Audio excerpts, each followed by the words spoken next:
आइए Seema. Good afternoon sir. बैठिए, comfortable बैठ Thank you, जाइए। sir. Seema, very nice. आप देखती हैं कि आप डायरी लिखना पसंद करती हैं, क्या लिखती हैं डायरी में आप? सर मैं तो डेली की चीजें जो मेरी लाइफ में होती है वो लिखती हूँ।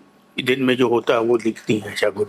और मतलब क्या उससे आपको कोई प्रेरणा मिलती है? क्यों लिखती है डायरी? समय बर्बाद करती हैं कि कुछ अपने जिंदगी के कुछ सीखने के लिए लिखती है? सर जब मैं स्टार्ट की थी तो मैं लग रहा था लाइफ में एक ऐसे मुकाम आ गया जहाँ मैं एकदम लो फील कर रही थी।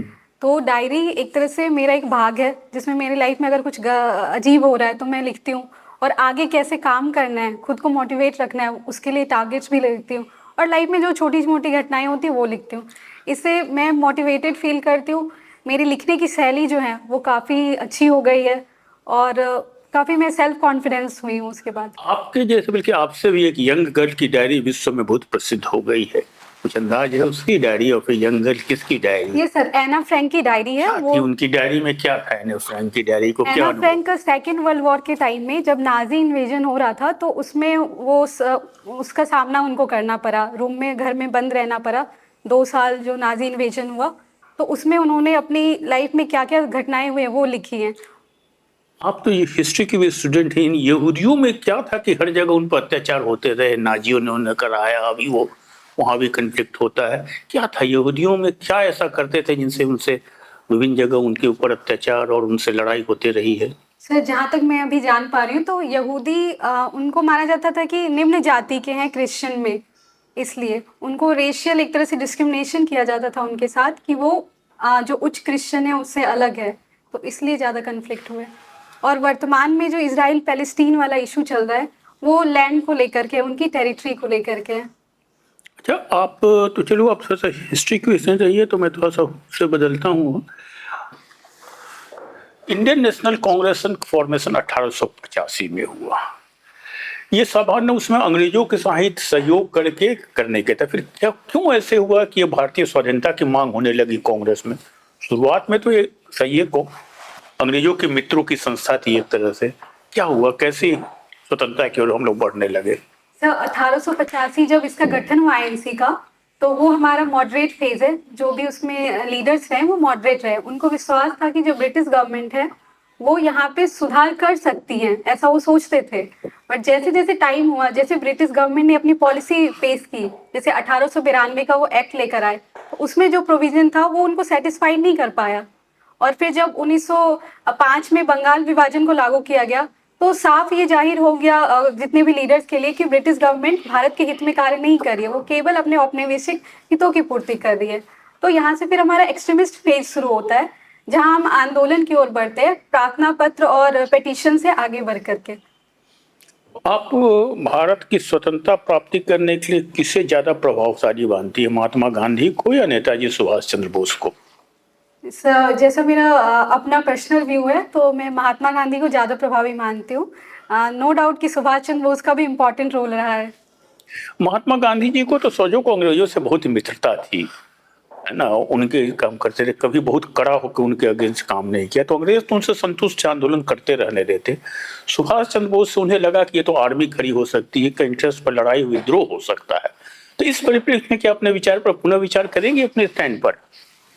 सर आपने ये पूछा कि कौन लीडर ज्यादा महत्वपूर्ण मेरे तो आपने बताया मरे को, मैंने इनका भी एक बात कहा कि गांधी जी तो नम्र थे, अंग्रेजों के साथ दोस्ती बना के रहना चाहते हैं। तो वास्तविक इंडिपेंडेंस देखा गया कब तो अपराइजिंग हो रही है सुभाष चंद्र बोस के पास।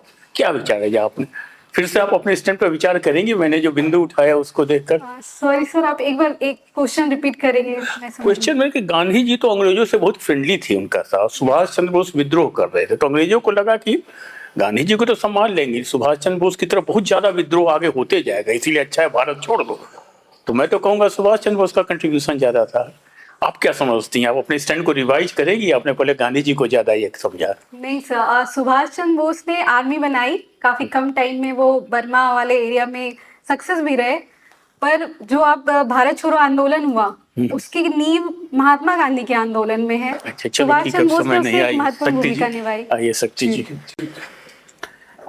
अच्छा सीमा, कब किया आपने ग्रेजुएशन? 2018 में सर। उसके बाद से क्या कर रही हैं? सर सिविल सर्विस की तैयारी कर रही हूँ मैं। 64 बीपीएससी में भी इंटरव्यू दी थी और 66 बीपीएससी में भी, बट अनफॉर्चुनेटली सिलेक्शन नहीं हो पाया। कहाँ कमी रह गई? 64th में वो मेरा प्रिपरेशन का ही दौर था। 66th में मुझे थोड़े इंटरव्यू में कम मार्क्स मिले। अच्छा, आपका हिस्ट्री है, हिस्ट्री से आपने ग्रेजुएशन भी किया है और ऑप्शनल सब्जेक्ट भी रखा है। यस। आप मुझे ये बताइए कि फर्स्ट वर्ल्ड वॉर और सेकेंड वर्ल्ड वॉर, इस दोनों के बीच में बेसिक डिफरेंस क्या है? सो फर्स्ट वर्ल्ड वॉर जो हुआ वो स्टार्टिंग जर्मनी और इटली के इंटीग्रेशन के साथ हुआ। वो सब पावरफुल बनना चाहते थे और इम्पेरियलिज्म में अपना भी रोल प्ले करना चाहते थे, साम्राज्य विस्तार करना चाहते थे। पर जो सेकेंड वर्ल्ड वॉर हुआ ना, वो एक होड़ मच गई कि कौन आगे बढ़ सकता है। जर्मनी में जो नाजिज्म का राइज हुआ और इटली में फासिज्म का, उनके जो तानाशाह रहे उनके लिए अब अल्ट्रा नेशनलिज्म ज़्यादा हो गया। तो अल्ट्रा नेशनलिज्म के कारण सेकेंड वर्ल्ड वॉर हुआ। वहीं फर्स्ट वर्ल्ड वॉर जो है वो साम्राज्यवाद के विस्तार के कारण। अभी आपने नाजिज्म और फासिज्म के बारे में बात की, इस दोनों में बेसिक डिफरेंस क्या है? सो फासिज्म मेन है, उसका नाजिज्म एक ब्रांच की तरह है। फासिज्म की जो अवधारणा है वो मानती है कि स्टेट सबसे ऊपर है, स्टेट्स को वो एंड के रूप में देखते हैं और नागरिक उनके लिए मीन्स है। और अल्ट्रा नेशनलिज्म है, ये लिबरल आइडियाज के ये अगेंस्ट है। व्यक्ति की जो स्वतंत्रता होती है, freedom of speech and expression होता है, उसको बंद करके केवल राज्य के हित में काम करना और लोगों के जो अधिकार है उसका हनन करना, ये फासिज्म का है। और नाजिज्म हिटलर की विचारधारा है, उसमें ये सारी चीजें शामिल है। साथ में जो नस्लवाद होता है, रेसिज्म ज्यूज के प्रति, वो इसमें ऐड किया गया। महिलाओं को लेकर के उनकी एक अलग विचारधारा है नाजिज्म में कि महिलाएं सिर्फ बच्चा पैदा करने वाली होनी चाहिए, जो अच्छी आर्मी क्रिएट करे, ऐसे बच्चे पैदा करे। तो ये नाजिज्म की। ये तो बहुत सारे लोगों का विचार है कि महिलाएं जो हैं वो सम्मान की और त्याग की मूर्ति है। गांधी भी ऐसा विचार रखते थे। तो आपको क्या लगता है कि ऐसे विचारों का असर महिलाओं की स्वतंत्रता पर कितना पड़ा? सर, सम्मान देखना और महिलाओं को एक देवी के रूप में मानना या परम देखना, वो काफ़ी बेहतर रहा। और ऐसा नहीं है कि उसके कारण महिलाओं का विकास अवरुद्ध हुआ। महिलाएं इससे आगे ही बढ़ती रही। हालांकि पहले केवल घरेलू कार्यों में उनके रोल रहे, जैसे चरखा और खादी के थ्रू गांधी जी ने प्रमोट किया, उनको माता सीता या उनकी तरह कार्य करने के लिए कहा। पर धीरे धीरे जैसे जैसे हम विकास कर रहे हैं, साइंस एंड टेक्नोलॉजी का डेवलपमेंट हो रहा है, महिलाएं हर क्षेत्र में आगे आ रही है, चाहे वो स्पोर्ट्स हो या स्पेस हो। अच्छा, नॉन कोऑपरेशन मूवमेंट और सिविल डिसोबीडियंस मूवमेंट के पद्धति में क्या बेसिक डिफरेंस? सब पद्धति में डिफरेंस इसलिए है कि पृष्ठभूमि भी चेंज हो गई थी। नॉन कोऑपरेशन मूवमेंट से पहले हमारा उद्देश्य था स्वराज की प्राप्ति, जबकि सिविल डिसोबीडियंस मूवमेंट पूर्ण स्वराज हो गया। और इसमें हमने असहयोग किया और सविनय अवज्ञा में हमने अवज्ञा किया। अवज्ञा अर्थात कानूनों का उल्लंघन करना। असहयोग आंदोलन में हम केवल सरकारी नौकरियों को छोड़ना, स्कूलों को छोड़ना, ये कर रहे थे। चरखा खादी को प्रमोट करना, स्वदेशी बहिष्कार, ये सारी चीजें। और सविनय अवज्ञा में हमने नमक कानून तोड़ना, चौकीदारी कानून का उल्लंघन करना, जो किसान है वो हमारे टैक्स ना दे, जंगल में जो उत्पादों पर कर लग रहा है वो ना दे, ये सारी चीजें। और जो छात्र है वो अपने स्वेच्छा के हिसाब से स्कूल। अच्छा, गांधी पे ही बात चल रही है तो मुझे ये बताइए कि सक्रिय विरोध की बात करते थे और एक निष्क्रिय विरोध की भी धारणा थी। आखिर बेसिकली इस दोनों में क्या बेसिक डिफरेंस है, सक्रिय विरोध प्रतिरोध और निष्क्रिय प्रतिरोध में? सर, निष्क्रिय प्रतिरोध की अवधारणा अहिंसा के सिद्धांत से ली गई है। इसका मतलब हम प्रतिरोध तो दर्शा रहे हैं, बट कोई भी हिंसक गतिविधियों में शामिल नहीं होकर। जैसे अगर हम विदेशी वस्तुओं का बहिष्कार कर रहे हैं और स्वदेशी को प्रमोट करें तो ये निष्क्रिय प्रतिरोध है। और सक्रिय प्रतिरोध मतलब शस्त्रों के साथ या कानूनों का उल्लंघन करके प्रतिरोध करना, ये सक्रिय है। ये इनका कौन सा प्रतिरोध था? गांधी जी का। अरविंदो का? अरविंदो घोष का। हाँ। निष्क्रिय प्रतिरोध की ओर। अच्छा, एक क्वेश्चन और बता दीजिए आप कि साउथ अफ्रीका में गांधी जिस प्रकार से अपने मूवमेंट को चला रहे थे और उसमें जिस पद्धति का वो प्रयोग कर रहे थे, भारत आने के बाद गांधी के पद्धति में क्या परिवर्तन आया और कौन ऐसा चीज है जो वहां से यहाँ कंटिन्यू किया? प्रश्न समझ में आ गया? Yes sir. दक्षिण अफ्रीका में जो रंगभेदी सरकार थी, उनके विरुद्ध वहाँ पे एक रजिस्ट्रेशन एक्ट था, जिसके अंतर्गत जो वहाँ पे रहने वाले लोग थे उनको कहीं भी जाना होता तो वो पंजीयन दिखाना पड़ता था। तो इसके विरोध में उन्होंने सत्याग्रह मूवमेंट शुरू किया, सत्य के लिए आग्रह। तो सत्याग्रह जो है वो भारत में भी जारी रहा। और कुछ पद्धतियाँ जो उन्होंने वहाँ पे अपनाई वो था पत्रिकाओं के माध्यम से लोगों तक अपनी भावना को प्रचार करना। तो हम वहाँ पे देखते हैं इंडियन ओपिनियन वो लेकर के आते हैं, टॉलस्टॉय फार्म बनाते हैं लोगों को सेटलमेंट के लिए। और ये सारी चीज़ें यहाँ सदा हम उनके आश्रम में देख सकते हैं, साबरमती आश्रम है। और नई चीज़ें जो भारत में उन्होंने डेवलप की उसमें सत्याग्रह है, सविनय अवज्ञा है और निष्क्रिय प्रतिरोध है। सीमा, यस सर। निष्क्रिय सक्रिय। सॉरी सर, मैं देख लूंगी अगर इसमें।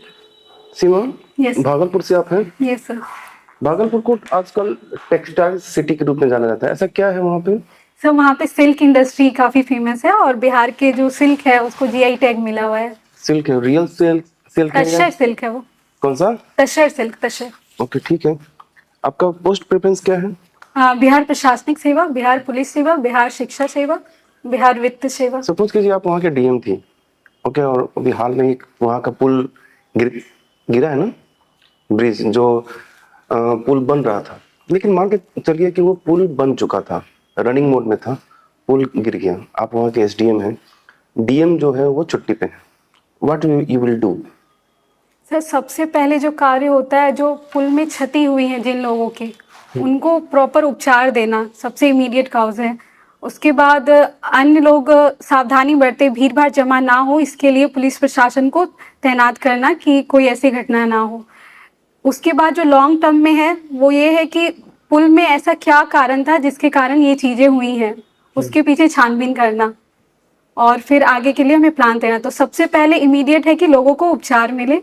फिर जो कनेक्टिविटी हमारी इशू बाधा आ रही है, कोई अल्टरनेट रूट के बारे में अधिकारियों से जो ऊपर के हैं उनसे बात करना कि अगर जैसे डिपार्टमेंट ऑफ रोड है हमारे, कोई अल्टरनेटिव दे रहे हैं तो उसके लिए उनसे परामर्श करना और वो सुविधा देना। भागलपुर में जर्दालू आम भी है, Yes, क्या खासियत है इसको?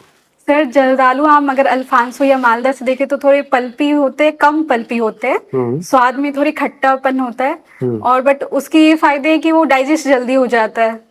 ओके, ठीक है। मतलब हम टैक्सेस कितने टाइप के होते हैं? टैक्सेस दो है, indirect and direct tax. Direct के example? Direct tax income tax, corporate tax और जीएसटी। Indirect tax. इनडायरेक्ट, ऐसा क्या वजह है कि जीएसटी को हम 3 मंथ पे करते हैं और आईटीआर को हम 1 साल पे करते हैं? सॉरी सर, मैं देख लूंगी, मुझे जानकारी नहीं है। हमारे 2 टाइप की इकोनॉमी है, एक माइक्रो एक मैक्रो, ठीक है। आप कोई बिजनेस कर रही हैं, मैं कोई बिजनेस कर रहा हूँ, ये किसका पार्ट होगा? कि सर माइक्रो इकोनॉमी है। और रिलायंस कोई कर रहा होगा, ये माइक्रो होगा कि मैक्रो होगा? मैक्रो होगा। माइक्रो होगा, तो फिर मैक्रो कौन होगा? मैक्रो बड़े वाले सर। मैक्रो पूरे ग्रुप ऑफ जो कंपनीज जो काम कर रही है वो मैक्रो इकोनॉमी का पार्ट होता है। इंडिविजुअल लेवल पे हम जो करते हैं वो माइक्रो इकोनॉमी है। रेलवे किसका होगा, माइक्रो या मैक्रो? मैक्रो मैक्रो मैक्रो, ठीक है। ठीक है, ठीक है सीमा, आपका इंटरव्यू ओवर हो गया, आप जा Thank you, सकती हैं।